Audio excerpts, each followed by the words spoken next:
I recently had a student that asked me a question very directly.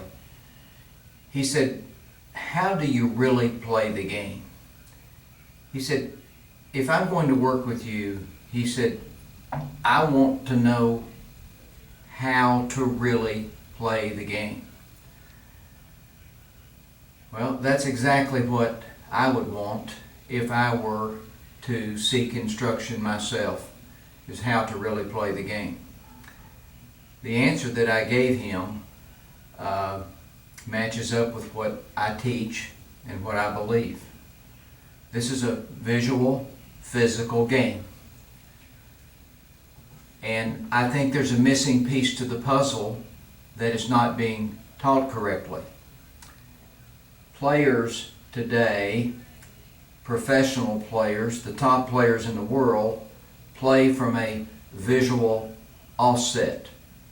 They're bending or turning into the shot. And these visual offsets and these turns into the shot must be consistent because they've shot millions of shots. So there's going to be a consistency there, even if there is not language, a definite language from the players that are doing so. So what I have put together is a defined language of what the visual offsets are, and there are few, very few, and there's only 2 physical movements to center cue ball. So I feel very strongly that this is the correct approach for playing the game.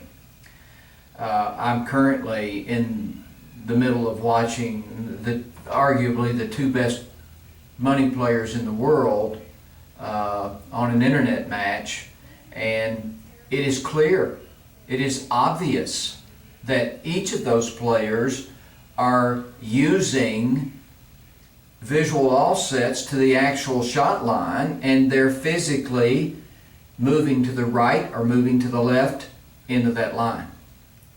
So, my question is if players are doing that, then why aren't we teaching aspiring players to do the same thing? So that's what I teach. I believe and I know that CTE Pro One connects with the geometry of the table. And this goes way deeper than just offsetting yourself to the shot and bending into center ball.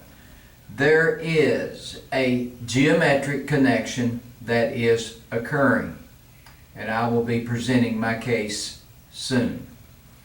Now, in CTE Pro One, I teach that you should bring your cue in from the side. You develop your offset, and then you physically move to center cue ball with your cue coming in from the side. So I'm just going to demonstrate a right visual sweep and then a left visual sweep the way that I teach it. So there's my offset. I'm not directly on this line, but I am looking at something objective. My eyes are going to move to the right.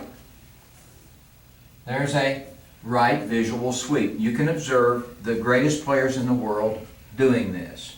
Here's the left visual sweep. Actually, I'm looking at the same visuals here for this 9-ball, except this time I'm just going to turn in from the left slightly to center ball, and that's my connection with this pocket. One was a right movement, one was a left movement. Now,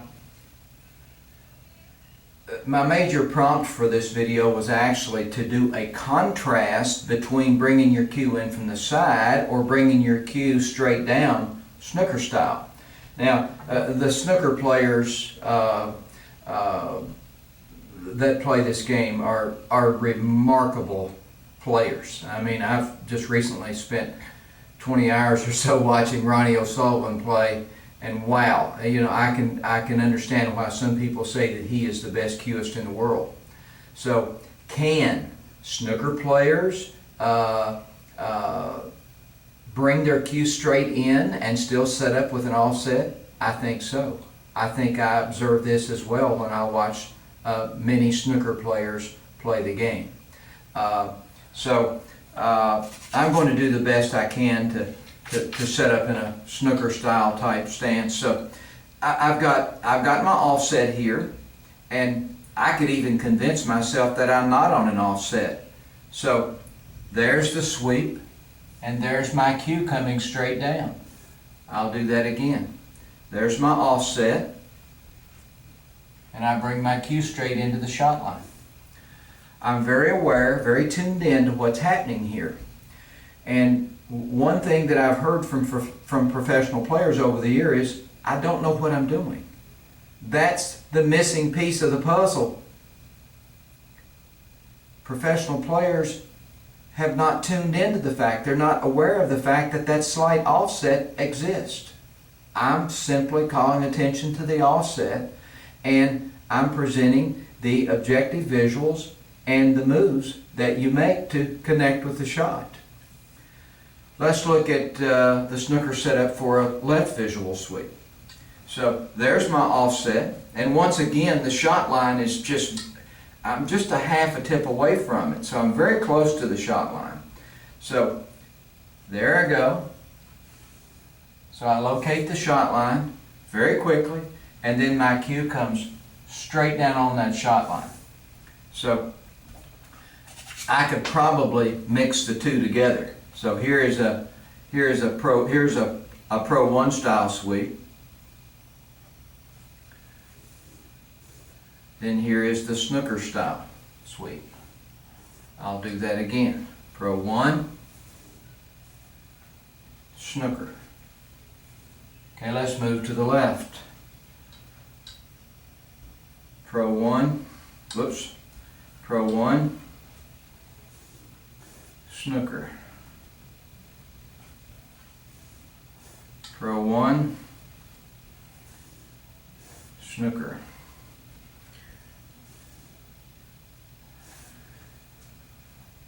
You know, I'm on a 10-foot table here for,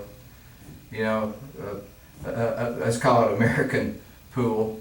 The snooker players are on a snooker table, but you know the one thing that they have in common? They both have a 2-by-1 ratio. This is a 5-by-10 table. The snooker table is 6-by-12.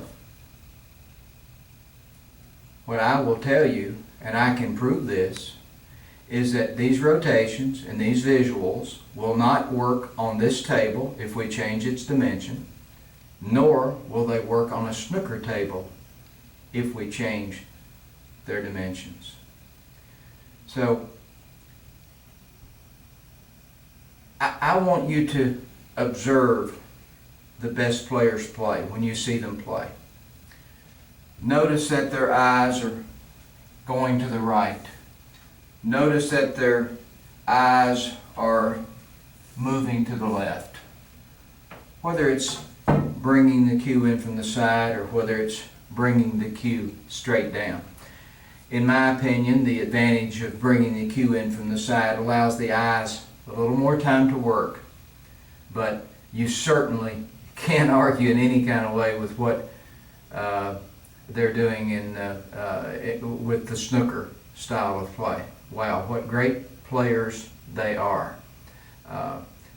Thank you for hearing me out on this topic, and good luck in your study with center to edge aiming.